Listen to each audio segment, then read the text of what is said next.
Good morning. എല്ലാവർക്കും കേട്ടോ. എല്ലാവർക്കും കിട്ടിയിട്ടുണ്ടാവും കേട്ടോ. ഓ അതൊക്കെ കിട്ടും. കിട്ടിയില്ലെങ്കിൽ ഞാൻ പിന്നെ കൊടുത്താൽ. അല്ല ചിലർ ചോദിക്കുകയാണ് ഈ അമ്പുജത്തിന് എന്തിൻ്റെ കേടാണ്? ഞാനല്ല കേട്ടോ അമ്പുജെന്ന് പറഞ്ഞ്. ചിലർ എന്തിൻ്റെ കേടാണ് ഈ ദിവസം രാവിലെ ഹായ് ഗുഡ് മോർണിംഗ് ഉമ്മ വന്നിട്ട് ഇടയ്ക്കൊക്കെ ഒന്ന് റെസ്റ്റ് എടുത്തോടെ. എന്തൊരു കഷ്ടമാണ് ദിവസം രാവിലെ അടിച്ചാൽ ഗുഡ് മോർണിംഗ് വന്നിട്ട് വരുന്നതെന്ന്.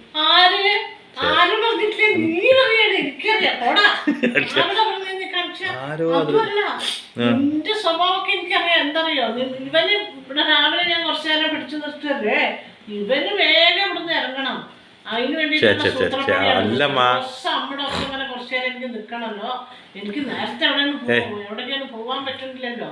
ഇതൊക്കെ കഴിഞ്ഞിട്ട് പോകുമ്പോ നേരം വൈകുമല്ലോ. ചിലപ്പോ ഞാൻ പറയും ഇനിയിപ്പോ നീ ഇത്തിരി കഴിഞ്ഞിട്ട് പോയാൽ മതിയടാ എന്നൊക്കെ പറയില്ലേ.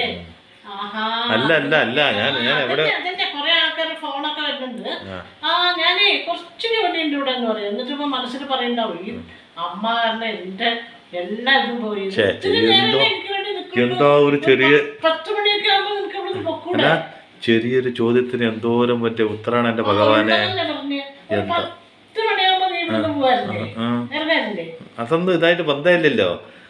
അതുവരെ എന്തായാലും ഞാൻ പറയട്ടെ, എന്തായാലും 9 മണി 9:30 ആവില്ലേ നമ്മുടെ ഇതും കഴിഞ്ഞിട്ടല്ലേ കാപ്പിടിക്കുമ്പോ. അപ്പൊ 9:30 കഴിഞ്ഞിട്ട് നിനക്ക് പുറപ്പെട്ടോണ്ട് പോവാനോ. അതിനാണ് ഇപ്പൊ നീ ഇത്രക്ക് പറയണത്. ഞാൻ പറഞ്ഞല്ലമ്മാ. ഓ അത് അമ്മയുടെ കയ്യിലല്ല കേട്ടോ. അമ്മേനെ പോലെ തന്നെ ഒരു യൂട്യൂബുകാരി ഉണ്ട്, വേറൊരു അമ്മ. ആ അമ്മയുടെ യൂട്യൂബിന് ഒരാളെ കൊടുത്തിറങ്ങി. എന്താ ചേച്ചി ഇതൊക്കെ? ഒരു ദിവസം നിങ്ങൾ റെസ്റ്റ് എടുത്തോടെ.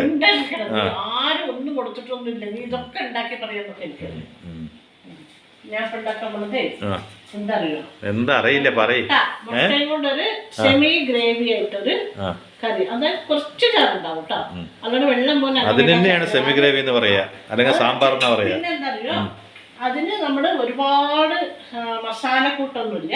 അതിന്റെ ഒന്നും ആവശ്യമില്ലല്ലോ. ഈ നമ്മുടെ ഈ ഉണക്കമുളകില്ലേ, മൂടല്ലേ ഉണക്കമുളക് കുറച്ചു നേരം നമ്മള് വെള്ളത്തിലിട്ട് വെക്കും. എന്തിനമ്മ നീന്താനാ? അതൊരു നിറം കിട്ടും. അപ്പൊ ഉണക്കമുളക് വെള്ളത്തിലിട്ട് വെച്ച് നിറം കിട്ടും. അരയ്ക്കുമ്പോ നല്ല നിറം കിട്ടും. പിന്നെ വേഗം അരയും ചെയ്യും. അത് ശരി. അപ്പൊ ഉണക്കമുളക് ഇത്തിരി നേരം വെള്ളത്തിലിട്ട് വെക്കും. 1 മിനിറ്റ് ഒരു ചോദ്യം കൂടെ. തക്കാളി വെള്ളത്തിലിട്ട് നിറം വെക്കോ? ഇല്ല. ഉണക്കമുളക് കുറച്ചു നേരം നമ്മൾ വെള്ളത്തിൽ കുതിർത്ത് വെക്കുക. പൊടി ഉണ്ടാവും, അത് പോയിട്ട് നിറം വെക്കും അല്ലേ? അല്ല എങ്ങനെയാ അത് ഉണക്കമീൻ വെള്ളത്തിലിട്ട് നിറം വെക്കുക? പറഞ്ഞോട്ടെ, ഇത് സത്യമാണോ? ഉണക്കമീൻ വെള്ളത്തിലിട്ട് നിറം വെക്കും. അപ്പൊ ഉണക്കമുളക് കുതിർത്തി എത്ര പ്രാവശ്യം പറയണം, ശരി. കുതിർത്തിയിട്ട് അത് വെള്ളത്തിൽ നിന്ന് എടുത്ത് പിഴിഞ്ഞ് അതിന് വെള്ളം നല്ല വെള്ളത്തിലിട്ട് വെക്കാൻ വെള്ളം ഉണ്ടെങ്കിലും കുഴപ്പമില്ല. എന്നിട്ട് മിക്സ് ചെയ്തിട്ട് കുറച്ച് മഞ്ഞപ്പൊടിയും കുറച്ച് ചെറിയുള്ളിയും കൂട്ടിയിട്ട് അരച്ചതാണ്. ചെറിയുള്ളി ഒരു 5-6 ഇട്ടിട്ടുണ്ട്. അതും കൂട്ടി മഞ്ഞപ്പൊടി ചെറിയുള്ളി ഈ ഉണക്കമുളക് മാത്രം, വേറെ ഒന്നുമില്ല. ഇത്ര നേരം എന്നാ വെള്ള ടാങ്കിലൊന്ന് ഇറക്കി വെക്കുവോ? പിന്നെ ഒരു ചെറിയ തക്കാളി പേസ്റ്റ് ചെയ്ത് വെച്ചിട്ടുണ്ട്. തക്കാളി ഇപ്പൊ എന്താ വില? തക്കാളി 100 രൂപ. തക്കാളിയാണ് രാജാവ്, മത്തിയാണ് മഹാരാജാവ്. ഇഞ്ചി ചതച്ചു വെച്ചത്, പിന്നെ 2 പച്ചമുളക്, കുറച്ച് മല്ലിയില. അത് 3 പച്ചമുളകാണ്. 3 അല്ല 2. അത് നിങ്ങൾ മുറിച്ചിരിക്കുക പകുതി. ഇത് ഒരു 4-5 ഉള്ളി, ചെറിയുള്ളി പറഞ്ഞാൽ കുറച്ച് വലുപ്പമുണ്ടായിരുന്നത്. അപ്പൊ ചെറിയ ഉള്ളിനെക്കാളും വലിയ ഉള്ളി അല്ല, ചെറിയുള്ളി തന്നെ. ചെറിയ ഉള്ളിൽ ഇത്ര വലുപ്പമുള്ള വലിയ ഉള്ളി. കുറച്ച് കറിവേപ്പില, ഉപ്പ്, പിന്നെ ഒരു നുള്ള പഞ്ചസാര. അപ്പൊ സ്റ്റവ് വെക്കും. നമുക്ക് ഒഴിവുള്ള ദിവസം ടാങ്കിലെ വെള്ളം കുറച്ച് ബാക്കി വെച്ചിട്ടേ എന്നെ ഇത്ര നേരം അതിലൊന്ന് ഇറക്കി വെക്കാൻ വന്ന് ചോക്കാൻ വേണ്ടിയിട്ടാണ്. ഉണക്കാൻ വേണ്ടി ചോക്കാന്നുണ്ടെങ്കിൽ പിന്നെ എനിക്ക് ചോക്കാൻ പറ്റില്ലേ? ഈ കറി ഇപ്പൊ ഉണ്ടാക്കുന്നത് നിനക്ക് വേണ്ടിയിട്ടാണ്, മനസ്സിലായോ? അല്ലെങ്കിൽ അവിടെ ഞങ്ങൾക്ക് മീൻകറി ഇരിക്കുന്നുണ്ട്. അപ്പൊ ഞങ്ങൾ ഇത്തിരി മുരിങ്ങ എന്തെങ്കിലും വറുക്കുക എന്തെങ്കിലും ചെയ്യും. മുരിങ്ങ വറുക്കുക എന്ന് പറയില്ലേ? അച്ഛനും അമ്മയും കൂടിയിട്ട് വറുക്കുന്ന? ഞാൻ വറുക്കും, അച്ഛനും കൂടി. അപ്പൊ അമ്മയല്ലേ ഞങ്ങളെന്ന് പറയുന്നത്? ഞങ്ങള് പറഞ്ഞ എനിക്ക് അച്ഛനും കൂടി ഞങ്ങള് വറക്കുന്നല്ലേ പറഞ്ഞു? നീ കൂട്ടില്ല. അപ്പൊ നിനക്കാണ് ഞാനിത് ഉണ്ടാക്കണത്. അതിന്റെ നന്ദി വേണം നിനക്ക്. ആഹാ, നന്ദി. വേണ്ടേ അമ്മ? എന്നും ചോദ്യം ചോദിക്കണല്ലോ. ഞാൻ എന്നും ചോദ്യം ചോദിച്ചാലോന്ന് ആലോചിക്കുകയാണ്. ഞാനൊരു ചോദ്യം അങ്ങോട്ട് ചോദിക്കട്ടെ, ഒരേ ഒരു ചോദ്യം. ഈ ചോദ്യം ചോദിക്കുന്നവനാണോ അവനാണോ? എണ്ണ വയ്ക്കും. എൻ്റെ ചോദ്യം ചോദിക്കാൻ വിടില്ല, അപ്പോഴേക്കാകുമ്പോൾ എണ്ണ എന്തെങ്കിലും ഒഴിക്കും. അല്ല, ചോദ്യം ചോദിക്കുന്ന വ്യക്തിയാണോ ഗുരു? ഉത്തരം പറയുന്ന വ്യക്തിയാണോ ഗുരു? അതെ, ചോദ്യം ആര് എത്ര വലിയ ആള് ചോദിച്ചാലും അതിനാരാണോ ഉത്തരം നൽകുന്നത് അവരാണ് ഗുരു. എന്റെ അറിവില് ഇപ്പൊ അമ്മ ഒരു വലിയ ആളാണെന്ന് കൂട്ടിക്കോ, അമ്മ എന്നോട് ചോദ്യം ചോദിക്കുകയാണെങ്കിൽ ഉത്തരം പറയണത് ഞാനാണ് നമ്മുടെ ഗുരു. അപ്പൊ എന്നെ ഗുരു അപ്പൊ എന്നെ ഗുരു എന്ന് വിളിക്കുമ്പോ അമ്മക്ക് ഗുരു കിട്ടൊന്നും ഇല്ലല്ലോ. ഗുരു എന്ന് വിളിച്ചോളൂല്ലേ? ഉറപ്പല്ലേ? എന്നാ ഒന്ന് ഗുരു എന്ന് വിളിക്കുമ്പോ. ചോദ്യം ചോദിച്ചില്ലല്ലോ. ചെറിയ ഉള്ളി ഒരുപാട് ഉള്ളി അങ്ങനെയൊന്നും വേണ്ട അതിന്. ഈ കറിക്ക് എല്ലാം കുറേശ്ശെ മതി. പിന്നെ ഗരം മസാല വേണ്ട, കുരുമുളക് വേണ്ട, പെരുംജീരകം വേണ്ട, നല്ല ജീരകം വേണ്ട, അങ്ങനെയുള്ളതൊന്നും അങ്ങനെയുള്ളൊരു കറിയാണിത്. അല്ല പണ്ട് സ്കൂളിലും പഠിപ്പിച്ചു തരും. മുട്ടക്കറിയൊക്കെ നമ്മൾ സാധാരണ വെക്കുമ്പോൾ അല്ല ഞാനൊരു ചോദ്യം അങ്ങോട്ട് ചോദിക്കട്ടെ അമ്മ. അല്ല ഞാനൊരു ചോദ്യം സ്വാഭാവികമായിട്ട് അങ്ങോട്ട് ചോദിക്കട്ടെ. ഞാൻ ചോദിക്കട്ടെ, എന്താ അറിയോ? പണ്ട് സ്കൂളിൽ പഠിക്കുമ്പോഴും നിങ്ങൾ പറഞ്ഞു തരുമ്പോഴും ഒക്കെ പറഞ്ഞിട്ടുണ്ട് വേണ്ടാത്തത് പറയരുതെന്ന്. ഇതിപ്പോ കുറെ കാര്യം അമ്മ വേണ്ട വേണ്ട വേണ്ട എന്നിട്ട് 10 പ്രാവശ്യം പറഞ്ഞില്ലേ? അത് പറയാൻ പാടത്ത് എന്തിനാ പറയണത്? വേണ്ടാന്ന് വെച്ചാ പോരെ? പറയണത് കേക്കല്ല ജാമുന്. മുട്ടക്കറി വെക്കുമ്പോ കുരുമുളക്, ഗരം മസാല, മല്ലിപ്പൊടി, മുളക് പൊടി അങ്ങനെ എല്ലാം ഇട്ടിട്ടാണല്ലോ വെക്കുക. ആണല്ലോ. അപ്പൊ അങ്ങനെയുള്ള സാധനങ്ങളിൽ മസാലകളൊന്നും ഇല്ലാതെ മല്ലിപ്പൊടി പോലും ഇല്ല. അപ്പൊ മസാല കാണിച്ചല്ലോ, ഈ മസാലയും കൊണ്ട് വെച്ചാൽ മതി പറഞ്ഞല്ലോ. ഈ 10 സാധനത്തിന്റെ പേര്, ഇത് സിമ്പിൾ മസാല. ഈ 10 സാധനത്തിന്റെ പേര് വന്നിട്ട് അത് വേണ്ട അത് വേണ്ട അത് വേണ്ട എന്ന് 10 പ്രാവശ്യം പറയേണ്ട ആവശ്യം നമുക്ക് ഇല്ലല്ലോ. ഞങ്ങൾക്ക് കാണുമ്പോ മനസ്സിലാവില്ലേ ഈ സാധനം മതി അത് വേണ്ടെന്ന് ഞങ്ങൾക്ക് മനസ്സിലാവുമല്ലോ. അത് മനസ്സിലായി, അത് മനസ്സിലായി. പക്ഷെ എനിക്ക് മനസ്സിലാവാത്തത് ഈ ഇടാത്ത സാധനങ്ങള്, അല്ല ഇടാത്ത സാധനങ്ങള് വേണ്ട വേണ്ട വേണ്ട വേണ്ട അത് പറയേണ്ട ആവശ്യം എന്താണ്? ചില രീതിയിൽ വെക്കുമ്പോ അതിന് ചില രീതിയിലുള്ള വ്യത്യസ്ത നമുക്കിത് ഇടുമ്പോ അറിയാലോ അത് വേണ്ടെന്നുള്ളത്. ഇപ്പൊ എല്ലാം ഗരം മസാലയും മല്ലിപ്പൊടിയും കുരുമുളക് പൊടി അങ്ങനെയൊക്കെ ഇട്ടിട്ട് വെക്കുമ്പോ അതിനൊരു വ്യത്യസ്ത ടേസ്റ്റ് അല്ലേ? നമ്മുടെ ചിക്കനും ഒക്കെ കൂട്ടുന്ന രീതിയിലുള്ളൊരു ടേസ്റ്റാണ്. അപ്പൊ ഇതെന്ന് പറഞ്ഞാൽ നമുക്ക് ഇതിനൊരു വ്യത്യസ്ത. അപ്പൊ ഈ മുളക് അതന്നെ ഞാൻ ചോദിച്ചത്. വേണ്ടാത്തൊന്നും നമ്മൾ ശ്രദ്ധിക്കാൻ പോകുന്ന പറഞ്ഞ മക്കളെ എന്ന് പറഞ്ഞു തരുമ്പോലെ ഈ കറിക്ക് ഇപ്പൊ എന്താ വേണ്ടാച്ച് അത് വേണ്ട നമുക്ക് കാണുമ്പോൾ അറിയാലോ. പിന്നെ അത് വേണ്ട ഇത് വേണ്ട അത് വേണ്ട ഇത് വേണ്ട എന്തിന് ഞങ്ങൾക്ക് കാണുമ്പോൾ അറിയാലോ, പറയേണ്ട ആവശ്യമില്ല. വാശിയല്ല. അപ്പൊ ഒരു സാധനം നമുക്ക് പറഞ്ഞു കൊടുക്കണ്ടേ? ഒരുപാട് മസാലകൾ ഇട്ട് വെക്കുന്ന മുട്ടക്കറി ഇല്ലേ, ഇത് അതിനൊരു വ്യത്യസ്തല്ലേ? അപ്പൊ അതിന്റെ കാര്യങ്ങൾ ഇങ്ങനെ പറയാം. തക്കാളി പേസ്റ്റ് കൂടി ഇട്ട് കൊടുക്കാം. അത് നിങ്ങൾ മുട്ടയ്ക്കനുസരിച്ച് ഇട്ടോളൂ കേട്ടോ. ഇതിപ്പോ ഞാനൊരു 2-3 മുട്ടയല്ലേ. കോഴിമുട്ടയാണെങ്കിൽ ഈ മസാല, സാധാരണ മുട്ടയാണെങ്കിൽ എല്ലാം കൊണ്ടും ഉണ്ടാക്കാം. മുട്ടയല്ലേ, വേറൊന്നും അല്ലല്ലോ. അല്ല ആ മുട്ടയാണെങ്കിൽ മസാല മാറും. ഇതുണ്ടാക്കണത് ഇതേപോലെ തന്നെ. കോഴിമുട്ടയാണെങ്കിൽ ഇത്, സാധാരണ മുട്ടയാണെങ്കിലോ അതിലും തന്നെ. അപ്പൊ കാടമുട്ടയാണെങ്കിലോ? ആണോ? കാടമുട്ട കണ്ടിട്ടില്ല? കാടമുട്ട ചെറിയ ചെറിയ മുട്ട. അല്ല അതിനാണെങ്കിൽ ഈ മസാല മതി. അല്ല ഏത് മുട്ടയ്ക്ക് ഈ മസാല മതി പറഞ്ഞല്ലോ, അതുകൊണ്ടാണ് ചോദിച്ചത്. ഏത് മുട്ടയ്ക്കല്ല, കൂടുതൽ അവരെടുക്കില്ലേ മുട്ടയ്ക്ക് 2-8 എടുക്കുമ്പോ അതിനനുസരിച്ച് മസാല കൂട്ടി ഉറപ്പിയൊക്കെ ചെയ്യാലോ. അങ്ങനെ അതാണ് ഞാൻ പറഞ്ഞത്. ഇപ്പൊ ഞാൻ 3 മുട്ടയ്ക്ക് അതിനുള്ള മസാല. അതെന്താ ഈ 3 മുട്ടയും ഉണ്ടാക്കണം? നിനക്ക് എത്ര വേണം? എനിക്ക് വേണ്ട, 2 മതി. അപ്പൊ അപ്പോൾ ഒരെണ്ണം കൂടുതലല്ലേ? അത് ഇതൊരു സാധനമാണേ. അല്ല അത് ഫിഷ്ക്കുള്ളത് കൊണ്ടൊന്നല്ല. നോക്കിയിട്ട് നമുക്ക് പിന്നെ വേണമെങ്കിലോ. എന്താ ഉപ്പിലൊന്നും നിറം വ്യത്യാസം നോക്കാണ്ടോ? എന്താ പിന്നെ ഉപ്പിൽ നോക്കാനുള്ളത്? പിന്നെ ഉപ്പ് നോക്കിയിട്ടിടാന്ന് പറഞ്ഞ കല്ലുപ്പല്ലേ ഇട്ടത്? അതമ്മ പറഞ്ഞില്ലല്ലോ കല്ലുപ്പാണ് നല്ലത്.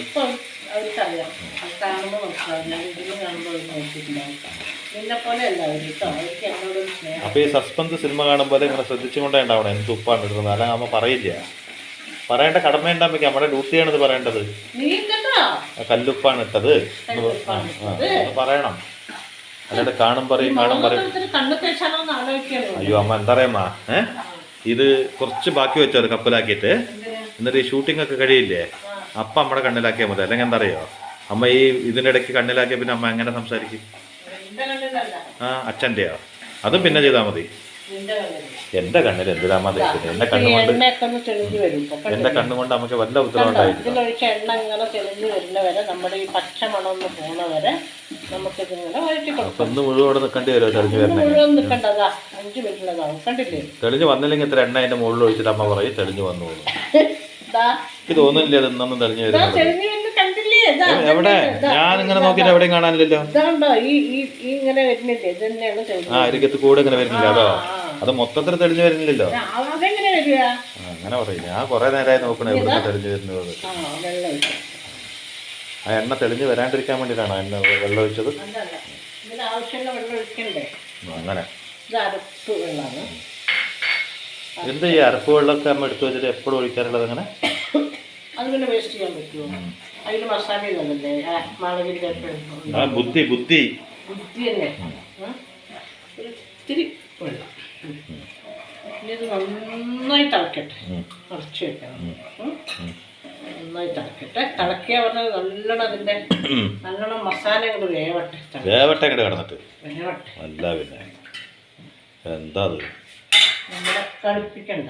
അല്ലാണ്ട് പിന്നെ എത്ര നേരം എന്ന് പറഞ്ഞാൽ നമ്മളിങ്ങനെ കാത്തിരിക്കാമല്ലോ. ഇപ്പം വേവും, പിന്നെ വേവും, പിന്നെ ശരിയാവും, പിന്നെ ശരിയാവും വന്നിട്ട് അങ്ങോട്ട് വേവട്ടെ. മട്ടൻ വേവും പോലെ കിടന്ന് വേവട്ടെ അല്ലമ്മ?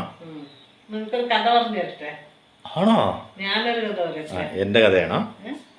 ഏയ് നിന്റെ കഥയൊന്നല്ല. നിന്റെ കഥ എന്നാ പറയാ. ഏതെങ്കിലും ഒരു കഥയായിരിക്കും.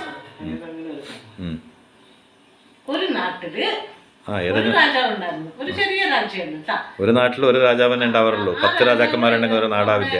ആ രാജാവ് ബുദ്ധദേവന്റെ ഓരോരോ ഉപദേശങ്ങളും ഇതൊക്കെ കേട്ട് ആൾക്ക് ബുദ്ധദേവന്റെ പാതയിൽ ഒന്ന് നടന്നാൽ കൊള്ളാമെന്നുണ്ട്. അതായത് ആ രീതിയിലുള്ള പ്രവൃത്തികൾ ചെയ്തുകൊണ്ട് ജീവിക്കണം എന്നുള്ളൊരു ആഗ്രഹം. അപ്പൊ അങ്ങനെ ചെയ്തു. അവങ്ങളുടെ രാജ്യത്ത് അങ്ങനെ ഭയങ്കര എന്താ പറയാ ഗൗരവക്കാരനും ശത്രുക്കളായാലെ കണ്ട പേടിക്കും. അങ്ങനെയൊക്കെ ഉള്ള ഒരാളായിരുന്നു. അമ്മേനെ കണ്ട ഞാൻ പേടിക്കണ പോലെ. അങ്ങനെയെന്ന് വിചാരിച്ചു. അങ്ങനെയുള്ള ഒരാളായിരുന്നു. അപ്പൊ ആ പാതകൾ മാറ്റിയിട്ട് ശാന്ത സ്വരൂപിയായി എല്ലാവരും വളരെ എന്താ പറയാ സ്മൂത്തായി എന്താ പറയാ പെരുമാറുന്ന ലളിതമായ ജീവിതശൈലിയായി രാജാവാണെങ്കിലും കൂടി അങ്ങനെയുള്ള രീതിയിലൊക്കെ ജീവിച്ച് എല്ലാവരും സ്നേഹത്തോടെ കണ്ട് ആരുടെയും ശത്രുത വേണ്ട, ആരും ഉപദ്രവിക്കണ്ട, രാജ്യം നിന്നെ പോലെ മതിയോ. അപ്പൊ അങ്ങനെ അവനെ രാജ്യത്തെ നന്നായി നോക്കി പരിപാലിച്ചുകൊണ്ട് വരികയായിരുന്നു. അപ്പോ ഈ രാജാവിന് അങ്ങനെയുള്ള ഇതായപ്പോ ഈ രാജാവ് എന്ത് ചെയ്തറിയോ? ഇങ്ങനെ രാജ്യം കൊണ്ട് നടക്കുമ്പോൾ ആ രാജ്യത്തെ ആൾക്കാർക്കും എല്ലാവർക്കും നല്ല ജീവിതം ഇതൊക്കെയാണ്. ആ സമയത്ത് ഈ ശത്രു രാജ്യക്കാരില്ലേ, അവർക്ക് എന്താ അറിയോ, ഈ രാജാവിന്റെ ധൈര്യമൊക്കെ ഒന്ന് കുറഞ്ഞു എന്നുള്ളൊരു തോന്നലായപ്പോ അവരെന്ത് ചെയ്തു, ഈ രാജ്യം കൂടി നമുക്ക് പിടിച്ചെടുക്കാം. ഇപ്പൊ അയാള് പണ്ടത്തെ ധൈര്യശാലി അല്ല എന്നുള്ള ഉദ്ദേശത്തില് ഈ രാജ്യത്തെ ആക്രമിക്കാൻ വേണ്ടി എല്ലാവരും കൂടിയിട്ട് കൂട്ടമായിട്ട് ആക്രമിക്കാൻ വേണ്ടി വന്നു. അപ്പൊ ഈ രാജാവിന് അത് ഭയങ്കര ഒരു സങ്കടമായിട്ട് അങ്ങനെ എന്ത് ചെയ്തു, ഞാൻ ഓടുന്നല്ല, ഞാൻ നല്ല രീതിയിൽ ജീവിക്കുമ്പോ ഞാനിങ്ങനെ ഭയങ്കര ദേഷ്യക്കാരനും അങ്ങനെയൊക്കെ ആയി ഞാൻ ജീവിക്കുമ്പോ ഇവരൊന്നും എന്നോട് ശത്രു മനോഭാവം വെച്ച് പുലർത്താൻ എന്നെ പേടിച്ചിട്ട് അവരൊന്നും ഇപ്പൊ ഇങ്ങനെയാണല്ലോ എന്ന് പറഞ്ഞിട്ട് ആള് ബുദ്ധദേവന്റെ അടുത്ത് പോയി. ചെറുപ്പത്തിൽ ഞങ്ങൾ അമ്മേനെ പേടിച്ച പോലെ പറയും. ഇപ്പൊ അത്ര പേടിയൊന്നും ഇല്ലല്ലോ. ബുദ്ധദേവന്റെ അടുത്ത് പോയി. ബുദ്ധദേവന്റെ അടുത്ത് പോയിട്ട് പറഞ്ഞു, ബുദ്ധദേവ, ഞാൻ ഇങ്ങനെ അങ്ങയുടെ പാത പിന്തുടർന്നപ്പോ ഇങ്ങനെയായി. ഞാൻ പണ്ട് ഭയങ്കര ധൈര്യശാലി ഇതൊക്കെ ആയിരിക്കുന്ന സമയത്ത് ശത്രുക്കൾ ആരും എന്നെ ആക്രമിക്കാൻ വന്നില്ല, എന്നെ കണ്ട പേടിയായിരുന്നു. ഇന്ന് അവർക്ക് അങ്ങനെയായി. അപ്പൊ അവരെന്ത് വിചാരിച്ചറിയോ ഇങ്ങനെ. അപ്പൊ ബുദ്ധദേവൻ ഇതൊക്കെ കേട്ടിട്ട് ബുദ്ധദേവൻ ഒന്ന് പുഞ്ചരിച്ചു. എന്നിട്ട് ഞാൻ നിനക്കൊരു കഥ പറഞ്ഞു തരാറുണ്ട്. ബുദ്ധദേവൻ ഒരു കഥ പറഞ്ഞു കൊടുത്തു രാജാവിന്. അതെന്താണെന്നറിയോ, ഒരു ഗ്രാമം, അവിടെ നല്ല എന്താണ് പ്രകൃതി രമണീയമായ ഒരു സ്ഥലമാണ്. അവിടെ ഒരു നല്ല ഭയങ്കര വലിയൊരു മരം, ആ മരത്തിന്റെ ഭംഗി കണ്ടാൽ തന്നെ നിറയെ പൂത്തുലിനൊക്കെ നിൽക്കുന്ന ഒരു മരം, നല്ല പ്രകൃതി രമണീയമായ സ്ഥലമൊക്കെയാണ്. പക്ഷെ അവിടെ ശാന്തമായിട്ടാണ്, ഒരൊറ്റ മനുഷ്യൻ കൂടി അവിടെ നടക്കണമൊന്നുമില്ല. അങ്ങനെ ഇരിക്കുമ്പോൾ ഈ സന്യാസി ഒരു സന്യാസി വന്നിട്ട് ധ്യാനത്തിൽ ഇരിക്കാനുള്ള സ്ഥലം നോക്കിയപ്പോൾ ആൾക്ക് തോന്നി ഇത് നല്ല സ്ഥലമാണല്ലോ എന്ന് തോന്നിയിട്ട് ആ സന്യാസി വന്നിട്ട് ആ മരത്തിന്റെ ചോട്ടിൽ ഇരുന്ന് എനിക്ക് ധ്യാനിക്കാമെന്ന് പറഞ്ഞ് അങ്ങോട്ട് പോയി. അപ്പൊ അവിടുത്തെ ആൾക്കാർ പറഞ്ഞു, അയ്യേ സ്വാമി നിങ്ങൾ ആ മരത്തിന്റെ ചോട്ടിലേക്ക് പോണ്ട, അവിടെ ഒരു ഉപദ്രവിക്കുന്ന സർപ്പുണ്ട്, അത് ഒരുപാട് പേരെ കടിച്ചിട്ടുണ്ട്, ഭയങ്കര പേടിയാണ്, ഞങ്ങൾ ആരും അങ്ങോട്ട് പോവാനേ ഇല്ല എന്ന് പറഞ്ഞു. അപ്പോ ആള് പറഞ്ഞു, അതെന്താ നോക്കട്ടെ, അതൊന്നും സാരമില്ല എന്ന് പറഞ്ഞ് ആളതിൻ്റെ ചോട്ട് പോയി ഇരുന്നപ്പോൾ ഈ ആൾക്കാർ പറഞ്ഞൊന്നും കേൾക്കാണ്ടിരുന്നു. അപ്പോൾ ഈ സർപ്പല്ലേ ആളെ കൊണ്ടത് ഇങ്ങനെ വന്നപ്പോൾ സന്യാസി ആ സർപ്പത്തെ ഇങ്ങനെ നോക്കി. ധ്യാനം, സന്യാസിമാർക്കൊരു ധ്യാന ശക്തി ഉണ്ടാവും, ആ ശക്തിയിൽ ആള് അതിനോട് സംസാരിക്കുകയാണ്. അപ്പോൾ നീ എന്തിനാ ഇങ്ങനെ ആൾക്കാരെ ഉപദ്രവിക്കണം എന്ന് ചോദിച്ചു. അപ്പൊ ഇത് സന്യാസി സാധാരണക്കാരനല്ല എന്ന് മനസ്സിലായപ്പോ ആ സർപ്പം ഉപദ്രവിക്കുകയൊന്നും ചെയ്തില്ല. ആള് അപ്പൊ പറഞ്ഞു, ഞാൻ ഉപദ്രവിക്കുന്നത് എന്റെ രക്ഷണയ്ക്ക് വേണ്ടിയിട്ടാണ്, ഞാൻ അങ്ങനെ ചെയ്തില്ലെങ്കിൽ അവർ എന്നെ കൊല്ലും, തല്ലും, എന്നെ കണ്ടോടെ ഉപദ്രവിക്കും, അപ്പൊ എന്റെ സംരക്ഷണത്തിന് വേണ്ടിയിട്ടാണ് ഞാൻ ഇങ്ങനെ കാണിക്കുന്നതെന്ന് പറയും. ആര്? സർപ്പം. അപ്പോ ഈ സന്യാസി പറഞ്ഞു, അതല്ല, നീ ഒന്ന് മാറി നോക്ക്, നീ ആരും ഉപദ്രവിക്കാതെ നീ ഇവിടെ ജീവിച്ചു നോക്ക്, അപ്പൊ അവര് ഒന്നും ചെയ്യില്ല നിന്നെ, ഇങ്ങനെ ഉപദ്രവിക്കേണ്ട, അത് നല്ലതാണ്, സന്തോഷമായിട്ട് ജീവിക്കുക, എന്തിനാ വെറുതെ എന്ന് പറയും. അപ്പൊ ആ സർപ്പത്തിന് കേട്ടു. അന്നത്തെ കാലത്തൊക്കെ അങ്ങനെയാണല്ലോ, സർപ്പം പോലും കേൾക്കും, അങ്ങനെ തമ്മിൽ സംസാരിക്കുന്ന അങ്ങനെയുള്ള ഒരു കാലമൊക്കെ അല്ലേ, അവരുടെ ഭാഷയൊക്കെ മനസ്സിലാവില്ലേ സന്യാസിമാർക്കും ഒക്കെ. അപ്പൊ അത് അതേപോലെ ശാന്തയോടെ ഇരുന്നു. അപ്പൊ ഈ സന്യാസി അവിടെ പോയി ഇരുന്നോടുകൂടി അവിടുത്തെ ഗ്രാമവാസികൾക്ക് തോന്നി, സന്യാസി ഒന്നും ചെയ്തില്ലല്ലോ, അപ്പൊ നമുക്ക് അതിലേക്കൊന്ന് പോവാന്ന് ഓരോരുത്തർ വന്നു നോക്കിയപ്പോ ഈ സർപ്പം ഉപദ്രവിക്കുന്നില്ല. സർപ്പം ഉപദ്രവിക്കാതിരുന്നപ്പോ ഇവർക്ക് എന്ത് തോന്നി, ആഹാ ഇത് ഇങ്ങനെയാണല്ലോ, അതിന് കുറെ കാലൊക്കെ ഞങ്ങളെ ഉപദ്രവിച്ചതല്ലേ, പലരെ ഉപദ്രവിച്ചതാണല്ലോ എന്ന് നോക്കി അതിന്റെ മേലെ കല്ലെടുത്തെറിയുക, അതിന് തല്ലിക്കൊല്ലാൻ പോവുക ഒക്കെ ചെയ്യും. ഒരു ദിവസം ഈ സന്യാസിയുടെ അടുത്ത് ഈ സർപ്പം കുറച്ച് മുറിവൊക്കെ കെട്ടിയിട്ടുണ്ട് ശരീരത്തിൽ, വന്നിട്ട് പറയാണ്, സ്വാമിജി നിങ്ങള് ഇങ്ങനെ പറഞ്ഞപ്പോ ഞാൻ ശാന്തചിത്തനായി നിന്നപ്പോ എനിക്ക് കിട്ടിയ പ്രതിഫലം ഇതാണ്, നോക്കൂ പറയും.